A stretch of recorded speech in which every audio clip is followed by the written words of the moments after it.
sou Luísa Leite, coordenadora de aceleração aqui na ACE, e esse é o Falando em Startups, o podcast para quem quer estar por dentro de tudo que o ecossistema tem a oferecer. Empreendedor e empreendedora que nos escuta.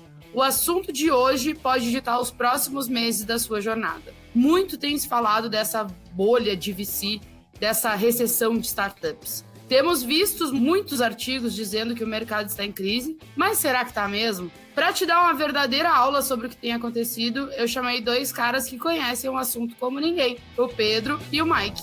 Bora? Pedro e Mike, vamos começar do começo. O Mike tem uma referência muito boa, a gente já citou isso no podcast, né? Que é a gente falando da bolha e por que essa bolha se criou. Eu acho que vamos contextualizar a galera. O Mark tem um artigo aí que ele sempre comenta pro pessoal que é sim uma referência muito boa para se ler e se entender um pouco do nosso ecossistema e do que vem acontecendo nele ao longo dos anos. Mas vamos contextualizar aqui para a galera. Como é que essa bolha se criou, né? Como é que a gente chegou no momento que estamos hoje? O artigo do New York Times, a bolha que nunca estoura. Né? De 20 anos para cá, a bolha não estoura. Todo mundo conta e fala que o mundo vai acabar e o mundo nunca acabou. E o volume de dinheiro investido no ecossistema mundial quadruplicou nesses anos todos. Né? Ele cresce todo ano, acho que foi de 3 para 20 bi, se eu não me engano, de dólar só aqui nos Estados Unidos. Então, é a bolha que nunca estoura. Recomendo aí, depois coloca aí para a turma o link.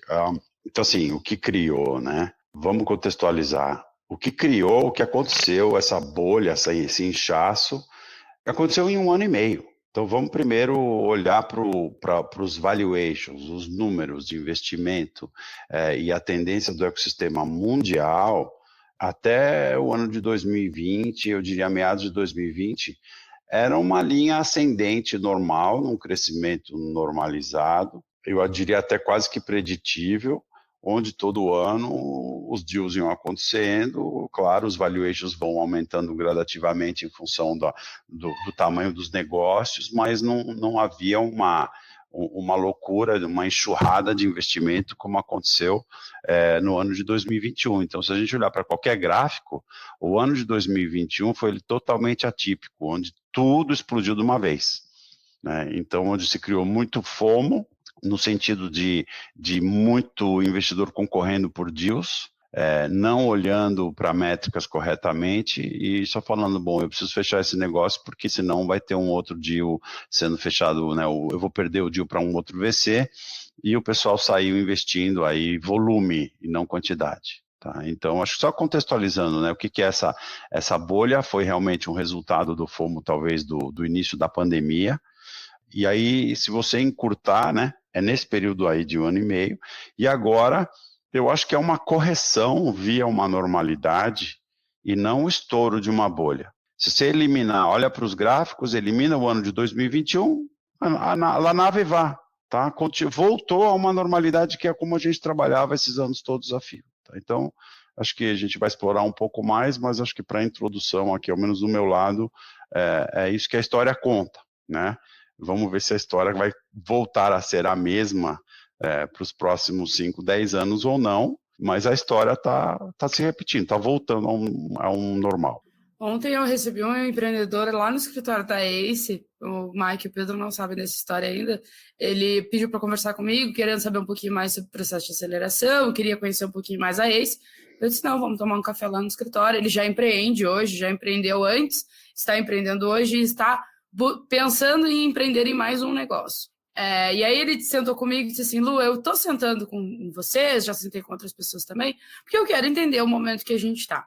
Porque ano passado eu vi muita gente, né, no início do ano, captando um dinheiro ali e não tinha produto, e eu quero entender como que eu chego mais preparado para pedir um investimento. Qual é o momento exato que eu tenho que pedir um investimento? Qual é o momento que estão os próprios fundos de VC, né?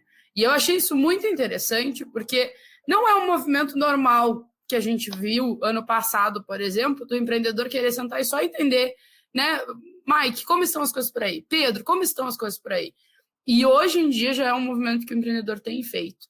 E aí eu acho que entra justamente na pergunta que eu tinha separado daqui, de os fundos de Venture Capital brasileiros, e aí a gente pode falar brasileiros, mas o Mike tem o contexto dos Estados Unidos também, porque ele vive essa realidade lá, eles ainda têm bastante capital para ser alocado em startups, porque as manchetes né, o dinheiro acabou, a vaca secou, não tem mais dinheiro para ninguém, e eu acho que existe sim, mas eu queria que vocês contextualizassem um pouquinho mais para quem está nos ouvindo, de que acho que é a frase que o Pedro sempre usa, né? Sempre vai ter dinheiro para bons empreendedores, mas o que o empreendedor precisa ter em mente, o que ele precisa se preparar para essa conversa com os fundos? Dando um pouco de contexto, assim, algumas hipóteses de o que pode ter justificado, né, esse frenesi dos investidores, porque, sei lá, quando você olha para esse tipo de queda, parece que todo mundo é um maluco especulador, mas não é verdade. Tem muita gente muito séria, com bilhões e bilhões de dólares sob gestão e que estão mais ou menos no mesmo movimento. E aí eu acho que para a gente entender o que aconteceu e olhando para o fato que está todo mundo tão racional quanto estava ano passado, é principalmente por causa das mudanças macroeconômicas que aconteceram. Se eu chego para você, Lu, olha, tem um investimento aqui muito bom, ele dá 20% ao ano, você investe ou não? A resposta é, depende, sempre depende. 20% é muito, 20% é pouco. Um investimento de 20% na Venezuela, que tem uma inflação galopante de 1.000% ao mês, é uma bosta, é horrível. Só que um investimento de 20% ao ano no Japão, que a inflação é negativa, é sensacional, você não vai conseguir nada melhor do que aquilo. Então, o que acontece é, os investidores, eles sempre vão correr atrás de um benchmark. Ou seja, quanto que eu preciso multiplicar o meu capital para poder deixar os meus investidores felizes? Porque eu estou entrando num nível de ativo que ele é mais arriscado. Então, eu tenho que render mais do que os títulos públicos, por exemplo, mas também não preciso render Bitcoin. E aí, todo mundo já viu o que está acontecendo com o Bitcoin. Então, quando você tem essa referência, principalmente em títulos do governo, em taxa básica de juros e etc., você pode ter uma mudança na regra, que foi o que aconteceu basicamente no Covid, em que, na época do Covid, para fazer estímulo econômico, todos os governos baixaram muito a taxa de juros e colocaram muita política de incentivo na economia. Quando você baixa a taxa de juros, você baixa qual que é o benchmark. Ou seja, eu não preciso ir tão bem mais para poder satisfazer os meus investidores nos meus investimentos. Não é que, de repente, todo mundo ficou racional. É que os deals que aconteciam no ano passado e retrasado, o cara olhava e falava, eu estou pagando meio caro. A empresa não é do jeito que eu gostaria que tivesse. Né, tem algumas coisas ainda para acertar. Só que todas essas coisas são, né, transponíveis porque, mesmo se der errado, ainda está bom, porque o meu comparável é muito baixo. O que aconteceu agora, né, e aí a gente pode falar um pouco sobre o que isso gera de necessidade do empreendedor de se posicionar, que ele vai ter que ser mais maduro mais cedo, mas o que isso gerava passavam deals com valuation maior do que o normal e com estrutura menor do que o normal, porque mesmo se não fosse tão um bom investimento, se não retornasse um valor muito alto, ou se a chance de falha fosse maior, estava tudo bem, porque o benchmark e o comparável era muito mais baixo. E aí, quando você sobe a maré, né, quando você sobe a taxa básica de juros e que sem risco nenhum você consegue tirar 2, 3, 4% lá no banco americano, automaticamente os investidores olham e falam, ok, para poder continuar fazendo sentido, eu preciso de retornos mais altos. E aí, por isso que você tem uma diminuição de volume, né? Porque quem não consegue esse retorno mais alto vai embora, sai do jogo, porque são os caras que apostaram lá atrás com um benchmark muito mais baixo. E quem consegue precisa trabalhar melhor nas condições, pagar mais barato, diminuir o seu risco, pegar empresas mais estruturadas, e aí você vê essa desinchada aí, né, que o Mike comentou. Muito bem, eu acho que o empreendedor ele precisa se preparar para conversas mais sérias, né? Digamos assim, não é mais... Não que não fosse antes, né? Vou defender os VCs aqui, mas a galera está mais preocupada, né? Está mais preocupada, eles precisam ter mais atenção no caixa, acho que principalmente. E aí vem a minha pergunta, né? O que esse empreendedor e essa empreendedora precisa fazer nesses próximos meses para não ser afetado por essa recessão? É planejar uma rodada com mais antecedência, será? É fazer caixa, é garantir o break-even operacional, pelo menos? O que eles têm que fazer? Eu acho que a bola da vez são as empresas que são eficientes em caixa, cash efficiency, né?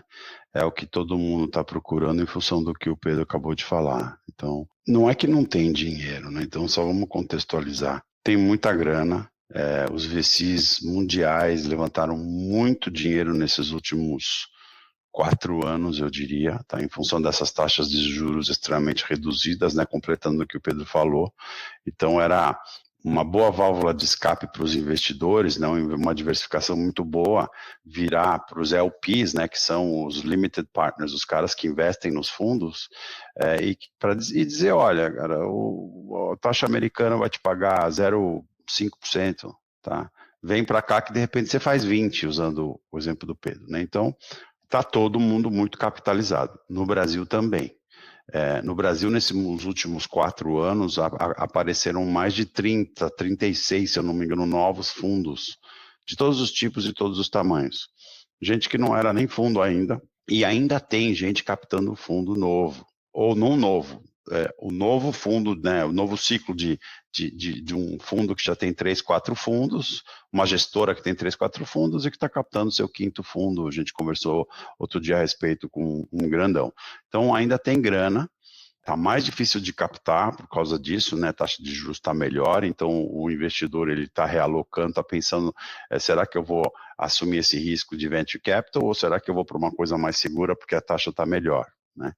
Mas quem captou grana nesses últimos anos tem muito dinheiro no bolso e vai precisar investir, né? Então, vamos lembrar, um fundo de investimento, em geral, tem 3 a 4 anos, os 3 a 4 primeiros anos para investir, montar o seu portfólio. Depois ele trabalha o portfólio nos próximos 4, 5 anos e no final ele vai para a parte de desinvestimento. Então, no meio do caminho, ele faz as empresas crescerem, reserva uma grana para fazer follow-on, investir mais nessas empresas vencedoras do portfólio dele, e depois ele parte para vender, né? Então, ele tem um ciclo de trabalho aí de 10 anos em média. Então, os caras agora, os VCs todos, né, nós também, aqui na ACE, a gente tem dinheiro para investir, está bem capitalizado e estamos procurando empresas. A grande diferença é que agora o pessoal tem um pouco mais de calma, levantou a barra, analisa com mais carinho, tem 3 anos para investir, por exemplo, é ok, eu não preciso investir tudo no primeiro ano, eu posso investir em 3, né? E eu vou procurar empresas que talvez sejam mais eficientes em caixa, que consigam esticar o runway, né? Ou seja, o dinheiro que eles têm na conta agora, e eu colocando o meu dinheiro, esse runway ele vai durar mais o quê? Então, minha investida vai conseguir trabalhar 2 anos com o meu dinheiro para depois ir buscar uma nova rodada? 18 meses? Eu acho que é por aí. Então, o empreendedor ele precisa se preparar para conseguir fazer muito com pouco. Já é normal para qualquer startup. Agora, mais ainda. Você captando uma grana que você vai captar, o dinheiro está disponível. Se você provar para o teu investidor que você vai passar por essa maré aí de vacas magras, vamos dizer, nos próximos 18 meses, quando você sair dessa, você sai vencedor. O cara está procurando isso, o investidor está procurando isso agora. Pode ser que mude, tá? Porque a recessão americana talvez não aconteça, como estão dizendo. Já estão prevendo corte de juros para o final do ano, na virada do ano, tá? Então já tá nessa, tá? A Bolsa já precificou o desastre. Amanhã, o Fed é capaz que aumente 0,75%, né? Nos Estados Unidos. Mas já estão dizendo que no fim do ano, se bater uma recessão, eles vão ter que cortar a taxa de juros para baixo, já tem isso. Cortando a taxa de juros, é capaz que volte ainda mais dinheiro para o Venture Capital, tá? Então, eu acho que o que é interessante, eu estava falando com um monte de gente de banco essa semana, ciclos da economia americana afeta o ciclo da economia mundial, encurtou tudo. Tudo é muito mais rápido agora. Então, entra uma recessão rápido, sai tão rápido quanto entra. E esse tipo de, né, essas reações são muito rápidas. Então, fechando parênteses, empreendedor, mostra que você sabe usar o dinheiro e fazer ele viver mais tempo. Essa é uma das chaves do que estão procurando hoje, tá? Mostra, mas não conta a história, né? Eu acho que acabou a era do não, confia em mim, que eu sei o que eu estou fazendo, né? Algo que a gente puxa muito aqui na ACE é o nosso processo, apesar dele ser bem rápido, ele é bem profundo, no sentido que a gente quer que o cara preencha template de planilha, que ele monte o planejamento financeiro, plano A, plano B, plano C, se ele não levantar a próxima rodada, como fica e tal. Eu acho que cada vez mais, a gente já viu alguns cases bem malucos, assim, que a gente acabou não entrando, de empreendedor que levantou 10 milhões de dólares no PowerPoint, E assim, para a gente, e eu acho que isso sempre foi uma fator inegociável, mas para mais VCs agora isso vai ser mais importante, de que o time importa sim, só que a evidência que o time é bom, trabalha bem e tem uma boa tese, não vem do time, não vem do cara com uma bandeirinha ali de Harvard, de um moletom de Princeton, mas vem do cliente feliz pagando, vem do NPS alto, vem da usabilidade do produto. Então, a gente, né, olha muito mais para qual que é o impacto desse time no mercado, e aí as evidências do mercado que o empreendedor tem que saber recolher e organizar, do que, né, o cara crachar ali, que muitas vezes, para esses cases maiores, foi o que deu uma boa justificativa para esses aumentos de rodada. Né? E aí eu acho que isso vai ser uma dificuldade também. Pegar menos o histórico da pessoa e mais, olha, aqui, ó, apertei um botão aqui no mercado e saiu esse resultado. Isso me gera bons insights de que eu posso escalar o negócio assim, assim, assim. Isso é o que a gente prefere ver. Eu acho que a gente gravou recentemente um episódio sobre etapas do M&A, e eu acho que a gente poderia, sim, gravar produção, anota aí, sobre como é a etapa para te conseguir aí um investimento, claro, né, tem diferenças, mas a gente pode abrir um pouquinho até as nossas etapas aqui na ICE, porque eu acho que é importante para o empreendedor saber como se preparar também, né? Nas de M&A, os meninos falaram dos sentimentos que os empreendedores têm, assim, né? De documentos que eles precisam trazer. É claro que são momentos completamente diferentes de vida do empreendedor, mas existe muitas coisas que o empreendedor que está captando ali seu primeiro cheque precisa estar preparado. Acho que é principalmente nesse momento, né? O Mike estava falando, eu me lembrei, né, que a Camila Faroni, ela falou recentemente, né, que o valuation das startups caiu e os investidores estão mais cautelosos. E aí eu ia justamente entrar nesse ponto, né? O que significa ser mais cauteloso? É tu cuidar mais do teu dinheiro e do dinheiro das pessoas que estão contigo. E assim como os investidores têm esse posicionamento, eles esperam que os empreendedores tenham esse posicionamento, né? Então, eu vou cuidar do dinheiro que eu estou captando. E é por isso que a gente bateu tanto quando a gente falou lá de pitch deck, né? A gente falou de para que tu está captando esse dinheiro? Onde tu vai usar isso? Onde tu vai estar daqui a 2 anos, né? Como que tu vai usar esse dinheiro e daqui a 2 anos tu vai estar como? Então, é muito mais esse cuidado, assim, mas eu acho que o que mais assusta os empreendedores e os agentes do ecossistema no geral é essa onda de demissões que as startups, principalmente as brasileiras, né, mas lá fora também está acontecendo. Então, saiu uma reportagem recentemente que aponta que 2.000 funcionários foram demitidos nas empresas de tecnologia do Vale do Silício. E olha só, aqui a gente está falando de tecnologia, que esses dias a gente participou de uma reunião com um empreendedor que disse, não, porque a base do meu negócio é tecnologia. E aí, gente, precisamos ter cuidado com esse tipo de coisa também. Mas será que e aí eu queria só que a gente desse esse contexto para a galera que está nos ouvindo de por que essas demissões em massa aconteceram aqui no Brasil, porque eu acho que tem muito a ver com esse momento que a gente está de voltar a olhar com mais cuidado para o valuation, para o tamanho do cheque, para a rodada e tudo mais. E se a gente pode esperar mais ainda em 2022, eu, Luísa, acho que sim. Eu conversei esses dias com um amigo e ele estava, não sei se eu mudo de emprego e tal. E eu disse para ele, vamos olhar, né? Eu disse para ele, vamos sentar aqui e olhar juntos o que aconteceu com essa startup no último ano. E aí tinha acabado de receber uma rodada bem alta, estava contratando um monte de gente. E eu, Luísa, disse para ele, olha, eu acho meio arriscado mudar assim, porque eles estão contratando muita gente. Esse dinheiro não vai ser eterno, tudo bem, né? Eles pegaram esse dinheiro para contratar gente, mas esse dinheiro não vai ser eterno. Tem que entender se eles estão planejando a próxima rodada, se já estão pensando nisso. E aí ele foi para essa conversa e tal, e depois ele voltou e disse, resolvi não ir, porque, né, senti que eles estão usando dinheiro para contratar gente, mas não estão pensando na próxima ação. Então, eu queria ouvir de vocês um pouquinho, até para a gente tranquilizar ou não, né, quem está nos ouvindo. Acho que vamos ver nessa discussão se a gente vai tranquilizar ou não. Deixa eu começar. Eu acho que tem 2 fatores e que a gente ainda não sabe muito bem e que vão afetar esse tipo de coisa. Só tentando amarrar com aquilo que a gente estava falando no começo do episódio, que é, por que as startups estão demitindo? Lembra da mudança da regra do jogo e na tomada de menos risco dos fundos. E uma das formas de você fazer um benchmark de quanto um risco um fundo ele está tomando é sobre o valuation, ou seja, ele paga mais caro quando ele está assumindo mais risco e vice-versa. E quando você olha para a valuation, a gente tem um benchmark aqui que é muito bacana, que é em múltiplos de receita anual. Ou seja, você tem um certo múltiplo de receita anual, que é o valuation da empresa, e quanto maior o múltiplo, quer dizer que a empresa está tomando mais risco, né? O fundo está tomando mais risco ao investir naquela empresa. Porque é uma empresa que já tem uma receita estruturada, ela tem menos chance de dar errado. Beleza. Fechando esse parênteses, a gente enxerga o quê? Com essa mudança de regra do jogo, o que acontece? Quando os fundos eles ficam mais avessos ao risco, na prática eles começam a pagar um múltiplo menor para as próximas rodadas. As que já foram, já era. Mas para as próximas rodadas eu vou pagar um múltiplo de receita menor.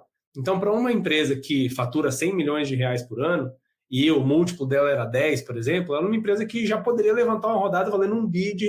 Se esse múltiplo sai de 10 para 6, na verdade o que ela precisa não é mais, ela não vai ter mais um valuation de 1 bi, vai ter um valuation de 600 milhões, ou ela precisa crescer mais ainda, ou seja, ao invés de faturar 100 milhões, tem que faturar 200, 300, para poder chegar nesse mesmo valuation.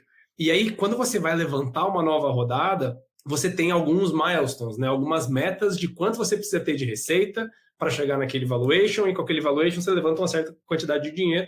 E aí a conta que eles fazem é, ok, eu não consigo, com o plano atual, chegar no valuation que eu queria. Porque mesmo que eu chegue na receita que eu queria, a condição de mercado mudou. Então o que eu preciso fazer? Ou eu preciso crescer mais rápido, ou eu preciso gastar menos para poder ter mais tempo para poder chegar lá, porque eu vou ter que crescer mais antes de chegar naquele valuation. E aí, quando você olha para o tempo que você tem até crescer naquele estágio, você olha para o quanto de dinheiro você está gastando mês a mês, e aí você faz, né, o controle. Fala, eu não vou conseguir sobreviver o 1 ano e meio que eu preciso, eu consigo sobreviver 1 ano. Então, eu preciso cortar o meu time hoje para que eu tenha mais 6 meses de vida. Então, as duas coisas que eu acho que dependem é, primeiro, como que o cenário externo vai se comportar. Então, o Mike está falando ali que tem até uma visão de baixar a taxa de juros e incentivar a economia de novo, que, na minha opinião, vai gerar mais inflação, e aí vamos entrar numa época muito esquisita, né, de recessão com inflação, e aí ferrou. Mas se isso realmente acontecer, você, de novo, aumentou o múltiplo porque os fundos querem correr mais risco. Mas também acontece que tem um outro fator que é importante, que vai variar de empresa para empresa, que é o quão confortável foi esse corte para essas empresas que demitiram. Então, se a empresa demite exatamente as pessoas para poder chegar ali e levantar, se ela não tem uma margem de segurança, provavelmente ela vai ter que fazer isso de novo daqui a 3, 6 meses. Se ela cortou, e aí teve empresa que cortou 40% da folha, talvez valha mais a pena agora fazer um corte mais profundo, sofrer as consequências e etc., e colocar o negócio num caminho de sustentabilidade mais rápido, do que ficar cortando de 2 em 2, né, até você chegar lá na frente e não ter mais espaço. Então, acho que são esses dois fatores. Um é macro, e aí temos que brincar de adivinhação, e o outro é micro, e vai da coragem, sabe, de cada gestão. Porque é um negócio difícil de fazer. A gente viu muita empresa nossa tendo que demitir praticamente toda a folha na época do Covid. E é difícil tomar essa decisão. É um negócio que pesa muito no empreendedor. Eu acho que a época do crescer a qualquer custo acabou. Né? E crescer a qualquer custo muitas vezes era comprar mercado. O que eu chamo de comprar mercado é você ir lá no Google e pagar qualquer preço de leilão, por exemplo, para gerar lead com um custo altíssimo que não se paga. Tá? Você pagar comissões absurdas para vendedores fazerem qualquer coisa e trazerem negócios para dentro de casa que não se pagam. Só para você dizer, olha, eu saí de 1.000 usuários para 2.000 usuários nesse curtíssimo período de tempo, ou eu saí de tanto de faturamento para X de faturamento nesse curto prazo de tempo. Essa época acabou, porque era crescer a qualquer custo sem pensar na última linha, né? Sem pensar no EBITDA, sem pensar no caixa. Era estilo Uber, fez isso muito bem, né? Continua fazendo, inclusive. Essa época para startup já não tem mais. Eu não sei se volta. Então, o outro lado que era a pressão dos VCs para você crescer a qualquer custo, porque eu preciso retornar 10 vezes a grana e fazer você virar aquele unicórnio, ela já não é mais a mesma também. Então, tem o lado do investidor que está um pouco mais, eu diria, adaptado a essa nova realidade, que puxa para a startup, né? Ele decorre uma coisa decorrente da outra. A startup já não tem a pressão do investidor. Pô, não preciso crescer 2 dígitos por mês, talvez eu cresça 1 dígito por mês e eu consiga esticar minha vida e em vez de chegar, eu não vou chegar lá em 1 ano, eu vou chegar lá em 18 meses, 2 anos. E os investidores, eles já incorporaram isso, porque é mais saudável, acho que é um crescimento mais sustentável do que crescimento a qualquer custo. Tá? Eu acho que esse é um novo mindset. Eu espero que fique. Eu gosto mais desse mindset. Crescer a qualquer custo não é sustentável, na minha opinião. Chega uma hora que estoura. Tá? Então, eu estou otimista quanto a isso. Eu acho que é bem legal essa correção. Eu acho que o empreendedor, isso eu estava conversando com esse empreendedor que eu conversei ontem. O empreendedor deixa de ser tão Nutella, digamos assim, passa a ser mais raiz, né? Então ele vai testar canal diferente, ele vai achar uma maneira diferente de crescer mais barato. E no final do dia, eu, Luísa, como uma pessoa, né, que já empreendeu, eu gosto mais desse tipo de pessoa, eu me sensibilizo mais com ela. Eu acho que vocês também, né? A gente, né, tem uma preocupação com o dinheiro muito forte e a gente tenta passar isso para os empreendedores. E assim, a gente sempre fala aqui, né, inclusive neste podcast, na vida real a gente fala, né, que empreender não é fácil. Acho que muita gente captando com PPT, como o Pedro comentou ali, né? E aí a gente pintou um pouquinho da imagem de que era mais fácil conseguir grana e tal, e na verdade nunca foi. Eu paro para pensar assim, recentemente um amigo saiu a notícia que foi, né, que fez o exit, né, que fez o M&A dele, e eu estava me lembrando que eles pegaram 100 mil por 10% da empresa. Isso há 6 anos atrás, 5 anos atrás. E aí eu fiquei pensando assim, tipo, meu Deus do céu, hoje em dia a gente já vai para conversas um pouquinho mais elaboradas, digamos assim, em alguns momentos, mas eu fiquei pensando, primeiro, o cuidado que esse empreendedor teve que ter com esse dinheiro, porque ele só fez essa captação, ele não fez mais nenhuma. Você imagina a felicidade desse investidor agora quando vendeu. Depois até abro para o Mike aqui os valores, porque é realmente muito impressionante, assim, mas o cuidado com o dinheiro, e é isso, o empreendedor precisa ter cuidado com o dinheiro, porque o investidor está tendo cuidado com o dinheiro. E aí eu acho que vamos aqui para o Se Eu Fosse Você, para a gente justamente se colocar no lugar do empreendedor aqui. Estou aqui com empreendedores. Se você fosse um empreendedor buscando investimento, enquanto vê o cenário atual, né, discutindo essa crise, o que vocês fariam? Vocês continuariam na busca por investimento? Teriam mais cautela? Escolheriam melhores os seus investidores? O que vocês fariam? Tenho duas dicas aqui. Acho que uma coisa importante do exemplo que você deu, Lu, é que talvez o empreendedor olhe para aquilo que a gente está falando sobre, né, aquela inflação que aconteceu nos anos passados e tal, e ele fica se pensando, pô, que pena que eu não levantei ano passado, né? Eu podia ter levantado 10 milhões de dólares no PPT. Pô, eu ia ter meu dinheiro hoje aqui, que pena. Só que algo importante de ver é que quanto maior o capital que você levanta, maior é a responsabilidade também. Então, para esse case que o cara levantou 100 mil por 10% da empresa, para ele deixar o investidor dele bem feliz, ele não teve que vender a empresa por $1 bilhão. E aí, quando você começa num valuation mais alto, e aí tem que lembrar disso sempre, né? O investidor de VC, ele não está lá para ganhar 10%, para ganhar 50%. Está lá para ganhar 100 vezes, né? 50 vezes. Então, para um cara que entra e te dá 10 milhões de dólares no PPT, a empresa hoje vale 100 milhões de dólares, para ele ter um retorno mínimo de 20 vezes, a empresa precisa valer 2 bi. Então, você está no PPT e está comprando e vendendo para o seu investidor um sonho de que a tua empresa vai valer 2 bilhões de dólares. Caramba, eu acho que é isso que o cara tem que pensar e que, sei lá, se fosse eu, não teria coragem de levantar 10 milhões de dólares no PPT, a não ser que eu tivesse um plano muito claro para levar essa empresa para 2 bi assim, né? Então, acho que isso é um ponto também. Mas as minhas dicas aqui são, se você, assim, não era um empreendedor que cuida do teu burn, que tem a parte financeira já em dia, que acompanha no detalhe as suas despesas e etc., não tem mais lugar para você. Antes tinha, porque o mercado e a diminuição de risco cobria esse tipo de coisa. Só toma mais dinheiro aqui e vai tocar. Hoje você vai morrer, né? O negócio vai queimar até o fim se você não tiver o controle mínimo ali. Então, coisas que a gente tem aqui na ACE, né, como ofício já de ser muito restritivo nas despesas, a gente conseguir justificar cada coisa que a gente faz, a gente conseguir olhar para todas as opções do que é mais barato, 3 orçamentos sempre, etc, etc. Aqui não tem go horse, né? E a gente passa isso para os nossos empreendedores. Não é para sair comprando e fazendo tudo. Eu acho que essa é uma dica de, se você não tem esse skill, encontre alguém ou resolva, porque teu tempo está acabando. E o segundo, e que também são 2 dicas que valem para sempre, né? Mas o empreendedor is always fundraising. Você não entra num período de, não, agora eu vou trabalhar no meu negócio. Não, agora eu vou falar com o investidor. Não, agora eu quero levantar dinheiro e acabou. O processo de aprendizado da construção de um negócio, ele é conjunto com os seus potenciais investidores. Então, você já deveria estar falando com todo mundo, você deveria estar mandando reporte de tudo que você aprendeu, de gente que está entrando no time, etc. Mesmo que você não esteja levantando capital. Por quê? Do mesmo jeito que você faz uma venda complexa, vender a tua empresa para um investidor é uma das vendas mais complexas que tem.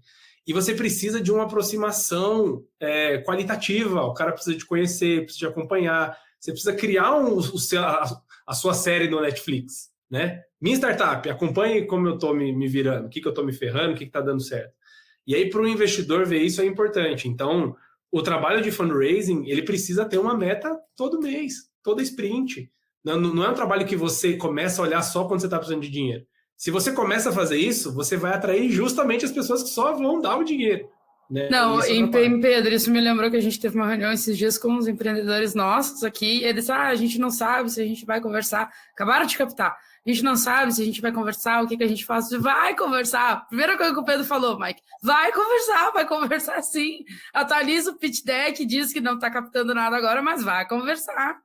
Que, aliás, quando você vai falar com o investidor dizendo que você não está captando, é quando ele quer colocar dinheiro em você, né? Isso é óbvio, né? Isso aí todo mundo já viu, não preciso repetir. Eu acho que a minha dica é gerencie o teu negócio como se você não tivesse um centavo. Você pode ter 30 milhões na conta. A gente tem uma startup que tem mais do que isso na conta. E eles gerenciam como se não tivessem nada na conta. Tá voando. É o teu bolso. Pensa na tua casa, no teu dia a dia, é igualzinho. Nada mais do que isso. Muito bom. Agora o Mike falou aí, né, que quando a startup vai conversar e diz que não está captando, que é a hora que o investidor mais quer investir, eu fiquei imaginando assim, né, tu chegar lá com um sorvete maravilhoso e dizer assim, não, eu tenho esse sorvete aqui, mas eu não está disponível para degustação para ti. E tu fica ali babando naquele sorvete, assim, meu Deus do céu, mas eu preciso... Eu te aviso quando for a hora, agora eu só queria te atualizar, mas não estamos em período de captação. Aí o cara, o WTF, né? What? É isso aí. Muito bom. E aí eu acho que o pessoal da produção botou uma pergunta muito boa aqui na palpite da rodada, que na verdade é muito solta. Vamos lá. A pergunta que fica é, e agora? O que o empreendedor faz? O que vai acontecer com esse empreendedor e essa empreendedora que está nos ouvindo? Gente, isso é muito difícil de responder, porque é isso que a gente conversou todo esse episódio, eu acho. Depende. Eu acho que tem algumas coisas que mudam logo de cara. Talentos. Cadê as listas dos demitidos? Vai lá, corre atrás, fala com essas pessoas. Eles podem ser co-founders, podem ser sócios. Aquela história, né, de eu não consigo contratar um dev júnior porque o cara ganha $20 mil. Isso tá mudando agora. Isso é uma coisa boa, né? Porque agora a gente tem um pouco mais de disponibilidade de talentos e você consegue trazer isso. A gente viu muita startup usando de muleta a desculpa de que eu não consigo pagar ninguém em desenvolvimento, então eu não tenho nada, só esse PowerPoint aqui. Isso não serve mais, né? Então, conseguir aproveitar. Quando a gente entrou lá na época do Covid, bem no comecinho, a gente fez até uma campanha da ACE chamada Jogando no Ataque, né? De que, assim, e é engraçado, né? A gente mal saiu do Covid e já tomou uma outra porrada na cabeça. Mas toda vez você vai ver uma crise, uma guerra, alguma coisa que vai afetar especificamente o seu mercado ou o mercado como um todo. E eu acho que aquele mesmo pensamento lá do passado que a gente colocou para fora naquela carta, vale hoje de, ok, quais são as oportunidades que esse tipo de situação abre? Vai ter alguns nichos de startup que vão melhor, as startups que estão olhando para crédito, por exemplo, vão ter mais dificuldade, porque o juro subiu, mas tem outras que vão ter mais facilidade para operar, e aí você consegue entender como se comportam os nichos, então tem mais talento, tem mais gente, né, disponível no mercado, porque para essas pessoas a escolha ficou mais fácil também. Ao invés de ganhar $20 mil, eu vou aqui ganhar equity de uma startup, porque eu não tenho mais essa possibilidade. Então, eu acho que, e agora, o empreendedor que for inteligente, estiver na jornada dele, ele vai gastar um tempinho pensando como é que eu jogo no ataque, como é que eu consigo pegar esses problemas que estão aparecendo, e além de só me defender e não deixar isso afetar o meu negócio, como eu consigo aproveitar isso, né? Gente indo para a rua, eu tenho um pouco mais de visibilidade, eu tenho essa desconfiança sobre o mercado como um todo. Tem muitas ideias e modelos que podem se beneficiar disso. Isso me lembra também um outro papo que eu tive com um outro amigo empreendedor. E aí, cara ouvinte, se eu falo isso é porque o meu papel é falar com empreendedores também, tá? Não é que eu fico de papo o dia inteiro, pelo amor de Deus, meus chefes estão aqui, eles não podem achar isso. Mas ele estava falando, né, que o sonho da vida dele era contratar uma pessoa de marketing que olhasse para branding, para melhorar o branding da empresa, para melhorar o posicionamento, para melhorar o visual e tudo. E agora ele conseguiu contratar essa pessoa. Claro que, né, custa caro, né, uma pessoa especialista, um cara que mora no Canadá, assim, tipo, super bem reconhecido no mercado. Ele tá fazendo um trabalho incrível, assim. Mas ele só conseguiu fazer isso agora. Porque se ele se organizou financeiramente, e aí ele entende que isso é super importante para o próximo passo que ele quer dar também como empresa. Então, assim, acho que talentos é uma coisa importante e entender melhor todo a tua jornada como empresa. De o que eu quero fazer no final, o que eu preciso fazer agora que eu estou passando por tudo isso. Eu preciso arrumar meu caixa, junto com o meu caixa eu preciso arrumar toda a minha parte financeira e contábil, ok, então eu vou organizar isso para que o meu próximo passo seja mais fácil, seja mais tranquilo, digamos assim. Fácil nunca vai ser, a verdade é essa. Se vocês estão empreendendo, nunca vai ser fácil. Mas acho que pode ser mais organizado. E acho que esse é o momento para a gente olhar para as finanças e organizar elas, e organizar os nossos documentos, os nossos KPIs e tudo mais, para quando a gente sentar com o investidor, ele perguntar, e tal coisa, tá aqui. E tal coisa, tá aqui. Porque tu tem um controle muito maior das coisas. Eu acho que o e agora é você precisa se adaptar ao novo ciclo financeiro, que é mais longo. O ciclo de investimento, ele está mais longo. Então você tem que se adaptar para poder sobreviver a isso. De novo, tem dinheiro, só vai ficar um pouco mais longo. Então adapte-se e mantenha esse relacionamento com os investidores, né? Como o Pedro falou, ele é crucial, isso não mudou nada, sempre foi assim, sempre tem que ser assim. Ninguém investe numa primeira reunião, são várias, né? Não é uma fotografia do passado. Então, do passado, digo, do relacionamento que você faz com o teu investidor. Então, tenta se adaptar a isso. Então, os ciclos são... E aí, os ciclos mais longos significa demite hoje, recontrata amanhã e vai navegando esses mares aí. De novo, eu acho que os ciclos são mais curtos agora. Isso acaba antes do que a gente pensa vai acabar. Muito bom. Pedro, você acha que acaba antes também? Eu acho também, viu? Eu acho que principalmente por causa da conexão entre os mercados, tá todo mundo já meio que prevendo o futuro da época do futuro que está prevendo o futuro. Então, você consegue ser otimista em qualquer situação, né? Então, eu vou precificar alguma mudança na China que afeta a bolsa americana, que depois... E aí, você tem uma tendência humana também de ser positivo. E eu acho que alguns, né, efeitos globais, tipo a guerra da Ucrânia, posicionamento geopolítico da Rússia, etc., quando a gente tiver um mínimo de posição positiva em relação a isso, eu acho que isso vai dar uma boa sustentada no mercado, porque essas notícias estão correndo mais rápido do que nunca, né? Então, eu concordo. Eu acho que a gente está tendo mais impacto no módulo, ou seja, ações do Netflix caíram 75%, né? Ações da Apple, Microsoft, os caras grandes ainda 25%, 30%. Então, o impacto está sendo mais concentrado, né? Na Ibovespa, a gente caiu de 120 mil pontos para 60 mil pontos, quase 50%. Só que ele está sendo com um rebound e um rebote um pouco mais rápido, né? Então, vamos torcer para isso. Muito bem, deixo aqui de recomendação também minha. Eu recentemente, olha só que chique, né? Que fina. Falei com uma repórter do Meio Mensagem sobre startups Camelo. E aí a gente falou um pouquinho sobre isso, assim, né? Desse reajuste que a gente está vivendo. Então, eu vou deixar aqui também, pedir para o pessoal da produção deixar o link. Pedro, quer deixar alguma dica? Algum livro, algum podcast? Ou escutem eu falando em startups. Tem um podcast que eu gosto bastante para olhar para um processo um pouco mais longo, né, para a gente entender jornadas mais longas, que chama Acquired, né, que eles vão para, né, momentos de grandes aquisições e jornadas de grandes empresas, falam sobre a construção da Andreessen Horowitz, né, de como que os primeiros fundos de VC, lá desde a década de 90, né, no comecinho ali da internet, conseguiram se reinventar e aproveitaram as oportunidades. Eu acho que olhando para trás e ouvindo esse tipo de história, e são podcasts longos, tá? O Acquired, né, normalmente podcast de 3 horas, 6 horas, e enfim, é um negócio para você ir consumindo em fatias, mas te dá um pouco mais de tranquilidade em relação ao futuro, porque as coisas mudam tão rápido, e a gente teve um nível de disrupção, né, de 90 até 2010, 2020, que a gente nunca conseguiria imaginar, e aí isso tira um pouco da insegurança de olhar para frente, sabe? Muito bem, muito obrigado vocês dois, voltem sempre e você sempre volta. Obrigado. Valeu, Lu! Se você gostou desse episódio, segue o nosso podcast na plataforma que você está ouvindo e avalie ele com 5 estrelas. Isso é muito importante pra gente. Temos novos episódios toda segunda-feira, às 5 horas da manhã. Então é só acompanhar no teu feed. Se você tiver qualquer dúvida, é só mandar para podcast@goace.vc. O e-mail vai estar aqui no link da descrição. Nos manda, a gente vai tirar a tua dúvida aqui no podcast. Todos os contatos da nossa bancada também estão aqui no link da descrição. Até o próximo episódio e tchau!